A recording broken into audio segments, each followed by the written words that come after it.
গুরু শিষ্যকে বেদান্তের কথা বলছেন, ব্রহ্মজ্ঞান লাভের কথা বলছেন। অতএব জিতেন্দ্রিয় হইয়া এবং মনকে চঞ্চল হইতে না দিয়া সর্বদা অন্তরাত্মায় সমাহিত হও। ব্রহ্মের সহিত আত্মার অভেদ ভাব দর্শনের দ্বারা অনাদি অবিদ্যা হইতে উৎপন্ন অজ্ঞান অন্ধকার নষ্ট করো। হচ্ছে জিতেন্দ্রিয় হয়ে, মানে আমাদের ইন্দ্রিয়গুলো যেন আমাদের কন্ট্রোলে থাকে, আমরা যেন আমাদের ইন্দ্রিয়গুলোর উপর জয় প্রাপ্ত করতে পারি। আমাদের ইন্দ্রিয় কি হয়, সবসময় জাগতিক বস্তুর উপর যায়, ভোগের দিকে যায়। কিন্তু যদি আমাদের কন্ট্রোল থাকে, নিজের উপর সংযম থাকে, ইন্দ্রিয় সংযম, তাহলে আমার যতটা দরকার জগতে ততটাই আমি ব্যবহার করব, এর পরে মনটা আর যাবে না। সেটা আমার নিজের সংযমের ওপর নির্ভর করে। আমি কতটা সত্যকে জানতে চাই, কতটা আমি ঈশ্বরকে চাই, তার ওপর নির্ভর করে। যদি আমি ঠিকমতো চাই, তখন আমার মনটা ভেতরের দিকে যাবে, ইন্দ্রিয় বাইরের দিকে বেশি যাবে না। এই জন্য বলছেন জিতেন্দ্রিয় হয়ে এবং মনকে চঞ্চল হতে না দিয়ে, মন যেন চঞ্চল না হয়। ভগবানের গুরুদেব ভগবানকে বলছেন, বাহিরে জগতে যাহাই ঘটুক না কেন, তাহা তোমার অন্তর্জগৎকে বিচলিত করিবে কেন। বলছে তোমার মন যেন চঞ্চল না হয়। বাইরে কিন্তু চঞ্চল হওয়ার জন্য সমস্ত রকম উপকরণ আছে, কিন্তু তাতে যদি আমার মন চঞ্চল হয়ে যায়, সবসময় আমি যদি মানে অশান্ত হয়ে থাকি, অস্থির হয়ে থাকি, তাহলে আমি আধ্যাত্মিক পথে আমি সত্যকে জানতে পারবো না। এই জন্য বলছে মনকে চঞ্চল হতে না দিয়ে সর্বদা অন্তরাত্মায় সমাহিত হও। আমাদের যারা একটু চর্চা করি তাদের ক্ষেত্রে কি হয়, মনটা, ইন্দ্রিয়গুলো অনেকটাই শান্ত হয়ে যায়। আমরা বেশি আর বাইরের দিকে ছুটি না, মনটাও অনেকটাই শান্ত হয়। কিন্তু এর পরের যে কথাটা আছে, মনটা অনেকটাই হয়তো শান্ত হয়েছে, কিন্তু এর পরের যে কথাটা, ওটা আর হয় না। ওটা কি বলছে, মনকে চঞ্চল হইতে না দিয়া সর্বদা অন্তরাত্মায় সমাহিত করো। আত্মায় তুমি সমাহিত করো, মনটাকে ডুবিয়ে দাও। ওই জায়গাটা হয়। আমার মনটা একটা লেভেল পর্যন্ত শান্ত হয়, একটা লেভেল পর্যন্ত আমার ইন্দ্রিয় সংযম হয়ে যায়। এখন বাইরের জিনিস দেখলে বেশি টান হয় না, মনটা অনেকটা বসে, অনেকটা শান্ত। কিন্তু এরপর আর আমি আমার যে অন্তরাত্মায় সমাহিত করতে হবে, এইটা আর হয় না। আমি ওইটুকু পেয়ে খুশি থাকি। যেই আমি ওইটুকু পেয়ে খুশি, এরপর আমার এর পরেরটা হবে না। আমার অতৃপ্তি কিন্তু মানে আমার মুমুক্ষুত্ব, অতৃপ্তি মানে ব্রহ্ম লাভ হচ্ছে না, এই ছটফটানিটা আসতে হবে। জগতের প্রতি আমার যে এটা চাই ওটা চাই, ওই অস্থিরতা গিয়ে আমি কবে তাকে লাভ করব, এই অস্থিরতা আসতে হবে। এই অস্থিরতা কীরকম ফুয়েলিং করবে আমাকে সেই সত্যে যাওয়ার জন্য, সেখানে ঝাঁপ দেওয়ার জন্য, সেই ব্রহ্ম সমুদ্রে ডুব দেওয়ার জন্য আমাকে পেছন থেকে ঠেলবে। এইটা আমার চাই।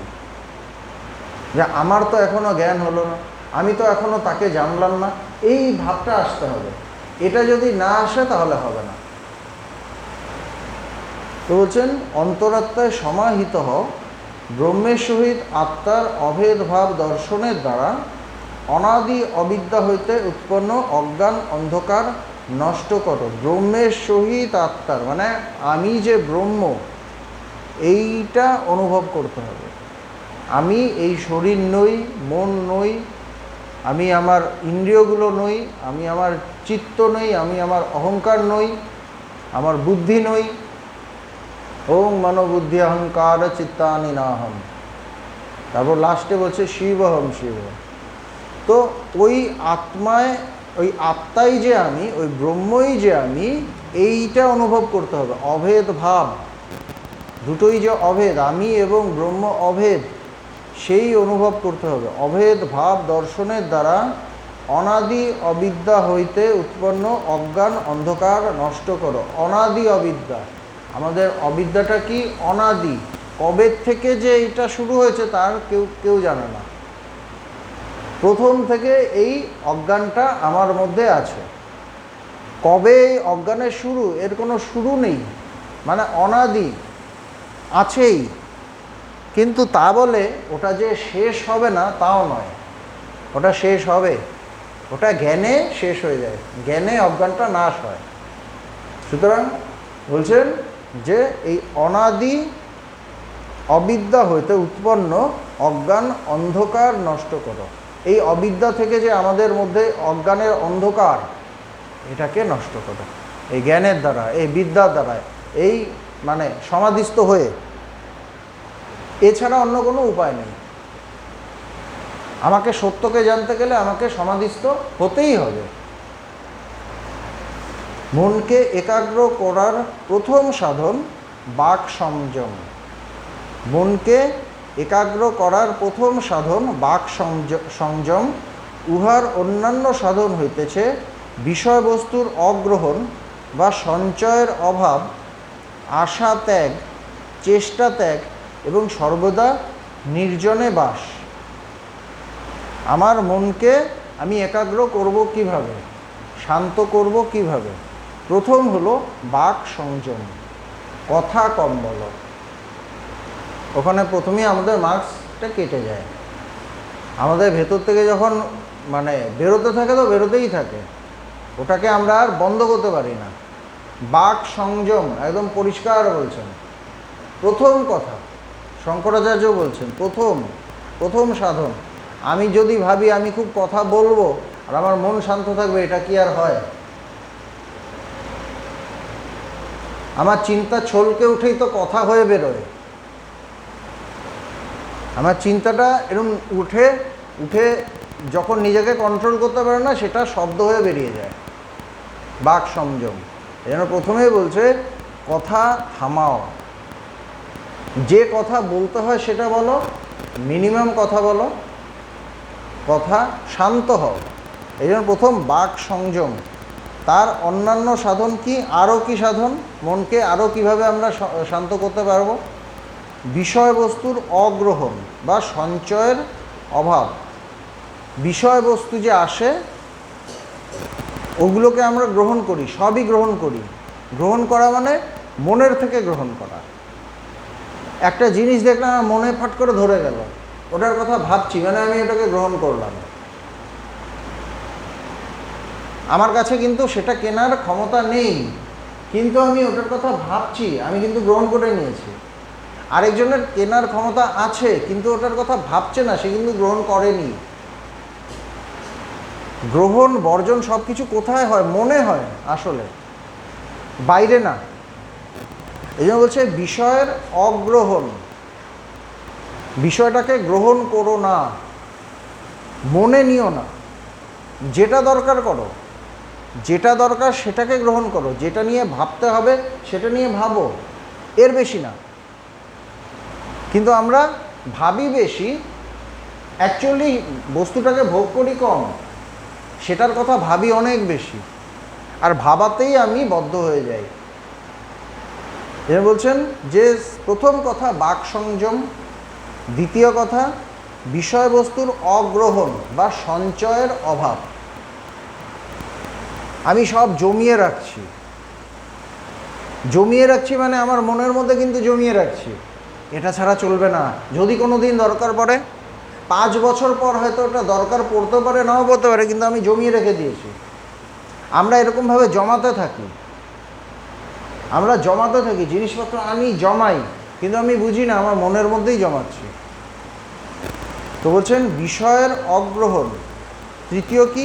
আশা ত্যাগ। আমরা সমস্ত কিছু আশা করি, এটা হবে ওটা হবে, ওই আশা ত্যাগ করতে হবে। যেটা করার করব, তার ফল কি হবে সেটা ছেড়ে দিতে হবে। আমরা ফলের কথা ভাবি সবসময়। জন্য বলছেন আশা ত্যাগ। এগুলো কিন্তু মহাপুরুষের বাক্য, সত্যদ্রষ্টা মহাপুরুষ, তারা নিজেরা অনুভব করেছেন, তারপর বলেছেন।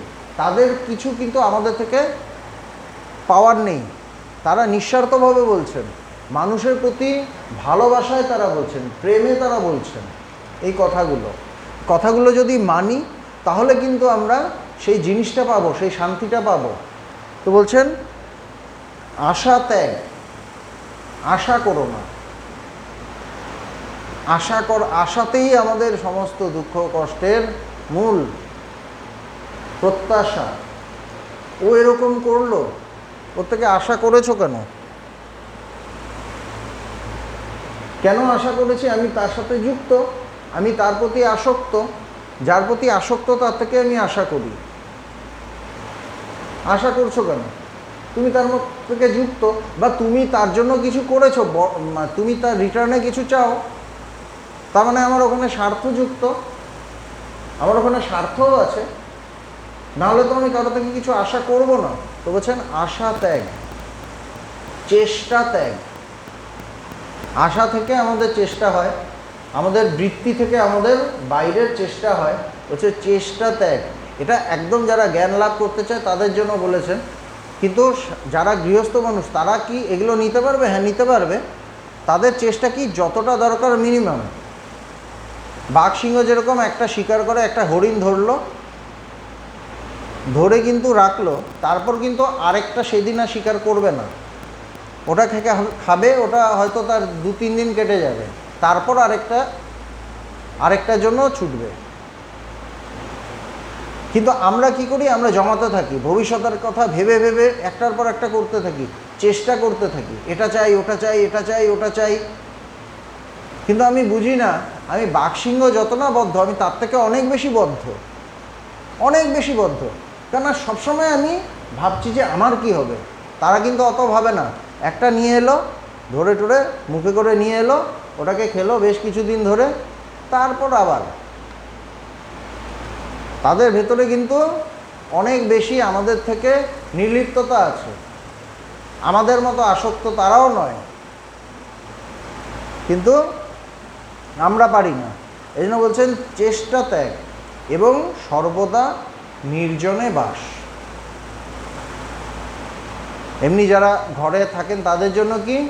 তাদের জন্য কিছুক্ষণ নির্জনে থাকার চেষ্টা করো, কিছুক্ষণ ধ্যান ধারণা করো, বা মাঝে মাঝে বেরিয়ে যাও, কোনো আশ্রমে গিয়ে বা কোনো তীর্থক্ষেত্রে গিয়ে কিছুদিন কাটাও, চুপচাপ কাটাও নির্জনে।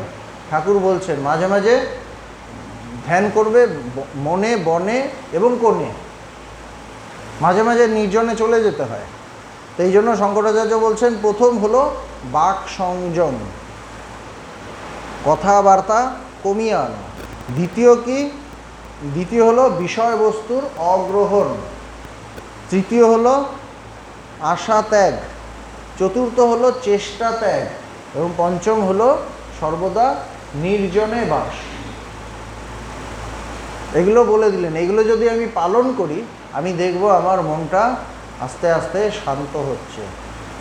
শান্ত হবে মানে, শান্ত হওয়া কাকে বলে? আমার মন শান্ত হওয়া মানে আমার ভেতরে একটার পর একটা যে ইচ্ছে ওঠে, বৃত্তি ওঠে, চিন্তা ওঠে, ওগুলো উঠবে না, স্থির হয়ে যাবে মনটা। আর তখন আমি একটা অদ্ভুত শান্তি, অদ্ভুত তৃপ্তি পাবো ভেতরে। ওই তৃপ্তির কোনো তুলনা নেই।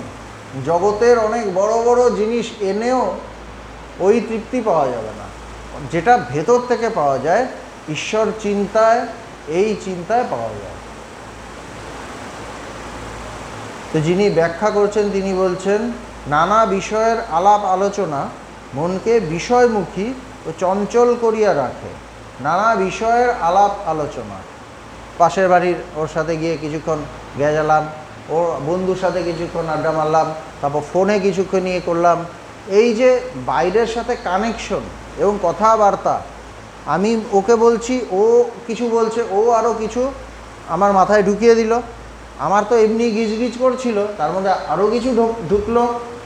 এইভাবে কি হয়, আমার মনটা বাইরের দিকে যেতে থাকে, বিষয়মুখী ও চঞ্চল করিয়া রাখে। বিষয়ের দিকে এবং চঞ্চল, আর প্রতি মুহূর্তে চঞ্চলতা করছেই।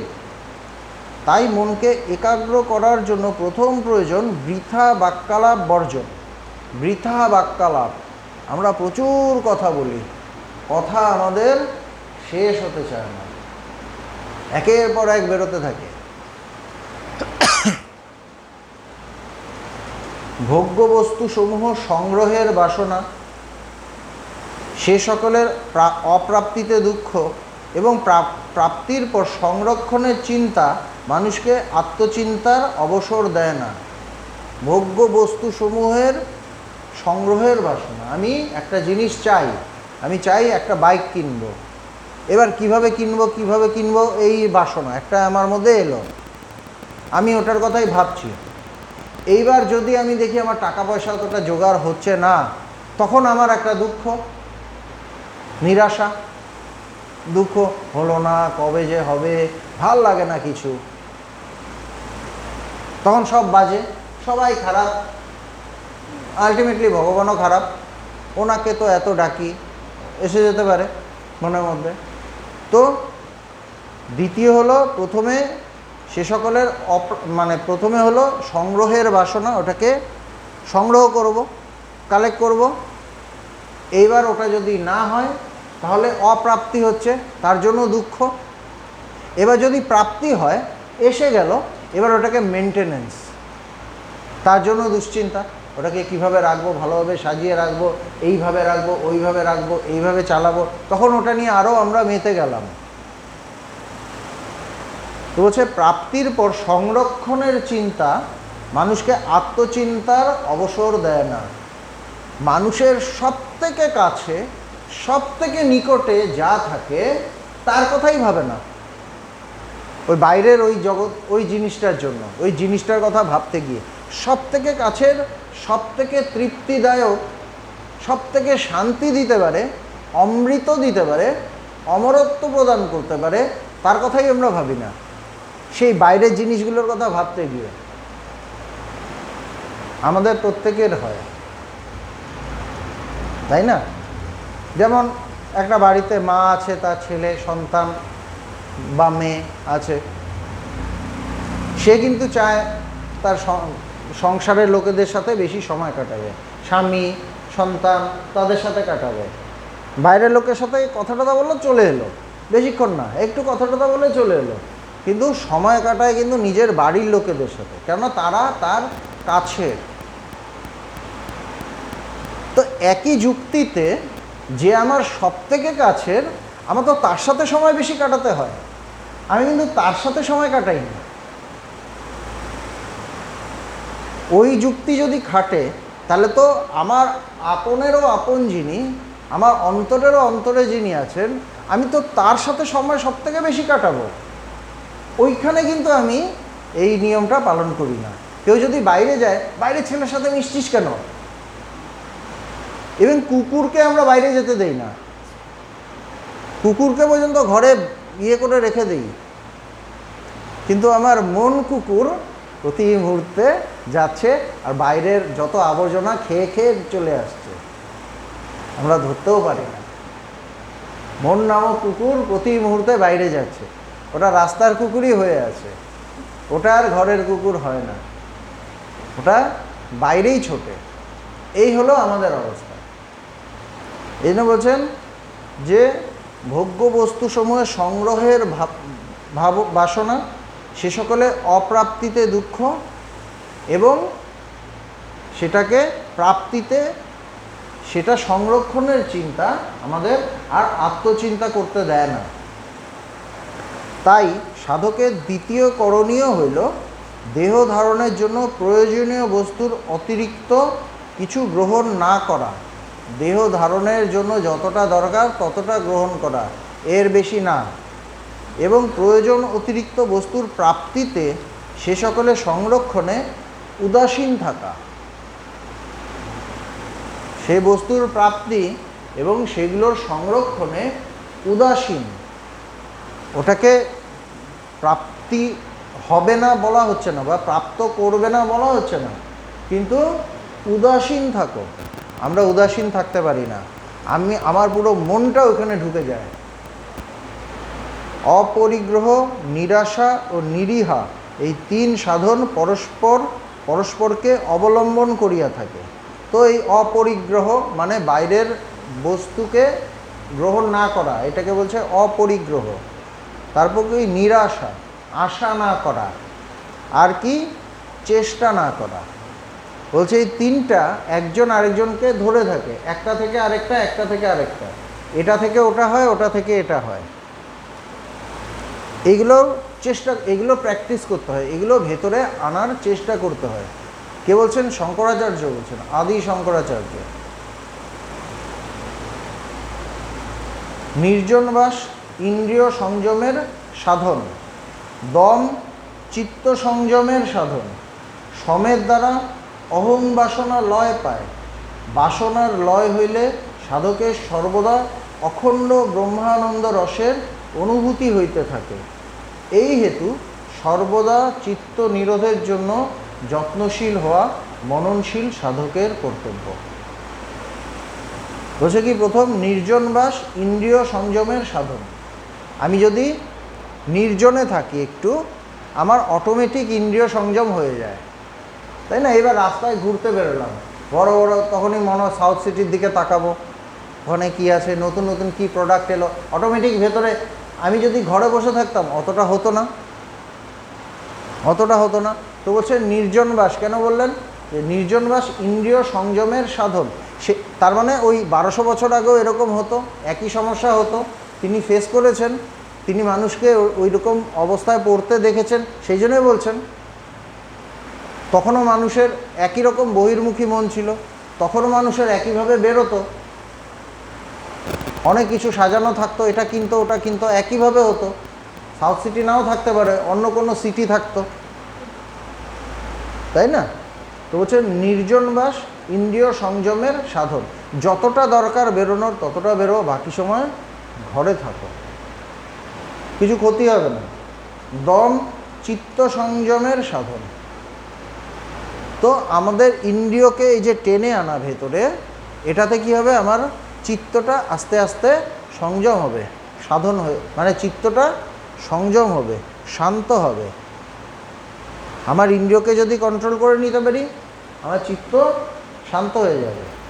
সমের দ্বারা অহং বাসনা লয় পায়। এবার আমার চিত্ত মন যেই শান্ত হলো, সঙ্গে সঙ্গে কি হবে? অহং বাসনা, আমাদের যে অহংকার, এইটা কমে আসবে। একটার সাথে আরেকটা জড়িত। আমার নির্জনবাস থেকে আমার ইন্দ্রিয় সংযম হবে, ইন্দ্রিয় সংযম থেকে আমার চিত্ত শান্ত হবে বা মন শান্ত হবে, মন শান্ত হলে আস্তে আস্তে আমার অহং বাসনা, মানে আমার যে অহংকার, আমি মন যত চঞ্চল হয় ওগুলো বেশি ওঠে। আমাকে কেউ একটা বাজে কথা বলে দিল, ক্ষেপে উঠলাম, মন চঞ্চল হয়ে গেল, তখন আমাকে এই বললো, আমাকে চেনে না, আমি ওই, তখন কিন্তু আমি চিন্তা বেশি আসছে। তো শান্ত হওয়ার সাথে সাথে আমার কিন্তু সব কমে আসে। অহং বাসনা বলছে লয় পায়, আর বাসনার লয় হইলে সাধকের সর্বদা অখণ্ড ব্রহ্মানন্দ রসের অনুভূতি হইতে থাকে। আর যদি বাসনা না থাকে তখন কি হবে? আমি ভেতরে তখন সেই ব্রহ্মের আনন্দ অনুভব করতে থাকবো, অটোমেটিক হবে। আমার মন একদম ওখানে লয় পেয়ে যাবে, লয় পেয়ে আমি ভেতরে সেই পরম তৃপ্তি এটা অনুভব করতে থাকবো। এই জন্য বলছেন সর্বদা অখণ্ড, সর্বদা সব সময় হবে ভেতরে, সব সময় ভেতরে একটা স্থির, একটা শান্তি, প্রশান্তি অনুভব হবে। এই হেতু সর্বদা চিত্ত নিরোধের জন্য যত্নশীল হওয়া মননশীল সাধকের কর্তব্য। এই জন্য বলছে চিত্তটাকে নিরোধ করো, মনটাকে কন্ট্রোল করো। যার বুদ্ধি আছে, যে বিচারবান, সে ওটার জন্য চেষ্টা করবে, মনটাকে শান্ত করার চেষ্টা করবে। বাক্য সহিত সমস্ত ইন্দ্রিয়কে মনে সংযত করো, মনকে বুদ্ধির দ্বারা নিয়মিত করো, বুদ্ধিকে বুদ্ধির সাক্ষী প্রত্যগাত্মায় লয় করিয়া দাও, আর এই সাক্ষী ভাবকেও নির্বিকল্প ব্রহ্মে বিলীন করিয়া পরমা শান্তি প্রাপ্ত হও। কি বলছেন? বাক্য সহিত সমস্ত ইন্দ্রিয়কে, বাক্য সহিত সমস্ত ইন্দ্রিয়, আমাদের যে বাইরের ইন্দ্রিয়গুলো আছে, এর সাথে এই যে বাক্য, কথা, সমস্তকে এনে মনে সংযত করো, মনে নিয়ে আসো। এবার মনকে বুদ্ধির দ্বারা নিয়মিত করো। ওগুলোকে মনে আনলাম, এবার মনে চিন্তা হচ্ছে। আমি কথা বলছি না, আমি ইন্দ্রিয়কে সংযম করে নিয়েছি, কিন্তু দেখছি মনের মধ্যে চিন্তাগুলো হচ্ছে। ইন্দ্রিয় আমার বাইরে যাচ্ছে না অতটা, কিন্তু মনের মধ্যে চিন্তা হচ্ছে। এবার কি বলছেন? মনকে বুদ্ধির দ্বারা নিয়মিত করো। তখন বুদ্ধি দিয়ে মনকে যে না, এই বিষয়ের চিন্তা আমি করব না করে বুদ্ধিটাকেও কন্ট্রোল করছি। বুদ্ধি দিয়ে বলছি যে না, এটা তো ঠিক না, আমি তো বিষয়ের চিন্তা করছি, আমি বিষয় গ্রহণ করছি না, হয়তো আমি বাইরে যাচ্ছি না, তাকাচ্ছি না জাগতিক বস্তুর দিকে, কিন্তু আমি বিষয়ের কথা ভাবছি তো, সুতরাং এটা তো মন ভাবছে। তো বুদ্ধি দিয়ে মনটাকেও কন্ট্রোল করো, আর বিষয়ের কথা ভাববো না। বুদ্ধিকে বুদ্ধির সাক্ষী প্রত্যগাত্মায় লয় করিয়া দাও। এবার বুদ্ধির সাক্ষীকে যখন মন শান্ত হয়ে গেল, বুদ্ধি স্থির হয়ে গেল, তখন বুদ্ধির যিনি সাক্ষী, বুদ্ধিকে যিনি প্রকাশ করছেন, সেই প্রত্যগাত্মা, সেইখানে লয় করো, সাক্ষীর রূপে অবস্থান করো, বুদ্ধির দিকেও তাকাও। ভগবান বলেন না যে মনকে দেখো, মনকে দেখো। এই যে মনকে দেখা কিভাবে? তখন একটা সাক্ষী ভাবে দেখতে হয়, মনের দিকে তাকিয়ে থাকতে হয়। এবার সাক্ষী ভাবটা তো আছে, করতে করতে দেখা যাবে মানে সাক্ষী ভাবটা আছে, মন বুদ্ধি সব শান্ত হয়ে গেছে, কিন্তু তার যিনি সাক্ষী, সেই সাক্ষী ভাবটা আছে তখন। আর এই সাক্ষী ভাবকেও নির্বিকল্প ব্রহ্মে বিলীন করিয়া পরমা শান্তি প্রাপ্ত হও। যতক্ষণ সাক্ষী ভাব আছে, একটু অহংকার আছে, আমি আছে, বলছে সেটাকেও একদম সেই নির্বিকল্প ব্রহ্মে, যে ব্রহ্মের কোনো বিকল্প নেই, দ্বিতীয় কিছু নেই, একই আছে, দুই নেই, সেইখানে গিয়ে একদম বিলীন করে দাও। ভগবান বলছেন কি, সেই ব্রহ্ম সমুদ্রে মরণ ঝাপ, সেইখানে বিলীন করে দাও। ইন্দ্রিয় থেকে মন, মন থেকে বুদ্ধি, বুদ্ধি থেকে বুদ্ধির সাক্ষী, সাক্ষী থেকে প্রত্যগাত্মা, সাক্ষী স্বরূপ, সাক্ষী ভাব থেকে সাক্ষী স্বরূপ বিলীন করে দাও। এই হলো মানে ইন এ নাটশেল বেদান্তের সাধনা। এই হলো বেদান্তের সাধনা।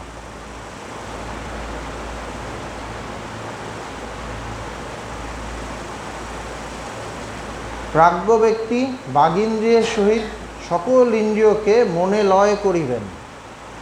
মনকে জ্ঞান আত্মায় অর্থাৎ বুদ্ধিতে লয় করিবেন, বুদ্ধিকে মহত্তত্ত্বে লয় করিবেন, পরে এই মহত্তত্ত্বকে মুখ্য আত্মায় লয় করিবেন। কঠোপনিষদ।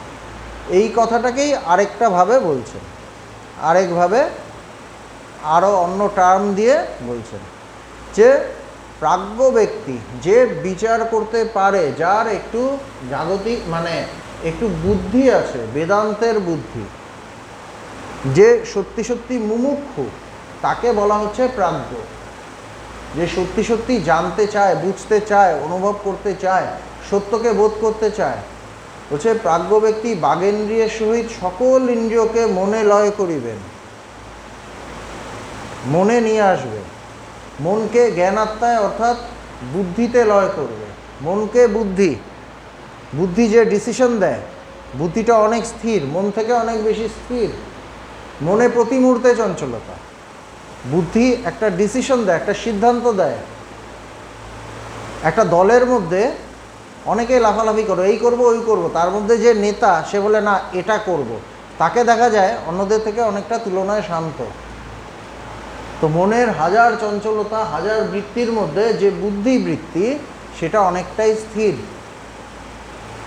এই বুদ্ধিতে লয় করিবেন, মনটাকে গিয়ে বুদ্ধিতে লয় করব, বুদ্ধিকে মহত্তত্ত্বে লয় করিবেন, মানে সেই সাক্ষী ভাব, বুদ্ধিকে বুদ্ধির যিনি সাক্ষী সমস্ত কিছু সাক্ষী তো সেই পরমাত্মা, সেটা সেটা সেটা না, তার কথা ভাবতে গিয়ে আমি অনেকটা তার দিকে যেতে থাকি, অটোমেটিক বুদ্ধি থেকে আমি সাক্ষী ভাবের দিকে যাই, তখন আমার মধ্যে একটা সাক্ষী ভাব হয়, সেটা তখনও আমার মধ্যে আমিত্ব থাকে। এবার মহত্তত্ত্বে লয় করবেন, পরে এই মহত্তত্ত্বকে মুখ্য আত্মায় লয় করবেন। ওই যে সাক্ষী ভাব, ওখান থেকে একদম সেই ব্রহ্মে লয় করবে। এইভাবে আস্তে আস্তে আস্তে আস্তে মনটাকে টেনে ওখানে লয় করতে হবে। এই স্টেপ, একটার পর একটা স্টেপ শঙ্করাচার্য সব বলে দিচ্ছেন একের পর এক। সুতরাং এইটা যদি কেউ ঠিকমতো পড়ে, আমাদের কিন্তু সব বলে দেওয়া হলো, এবার আমি যদি ঠিকভাবে এগুলো করতে থাকি, এই অভ্যেসটা করতে থাকি, ভগবান আছেন তাকে প্রণাম জানিয়ে, গুরুকে প্রণাম জানিয়ে আমি যদি অভ্যেসটা করতে থাকি, আস্তে আস্তে আস্তে আস্তে কিন্তু আমি একটার পর একটা ছাড়িয়ে ছাড়িয়ে পেঁয়াজের খোসা ছাড়াতে ছাড়াতে যেরকম এমন একটা যায় যেখানে কিছু থাকে না, সেখানে কিছু থাকে না বা সব থাকে, সেই জায়গায় গিয়ে লয় করে একদম ব্রহ্মজ্ঞ হয়ে, ব্রহ্মস্বরূপ হয়ে আমরা যেতে পারি। আর সেখানেই আমাদের গন্তব্যস্থল, গোল, ঈশ্বর লাভ জীবনের উদ্দেশ্য।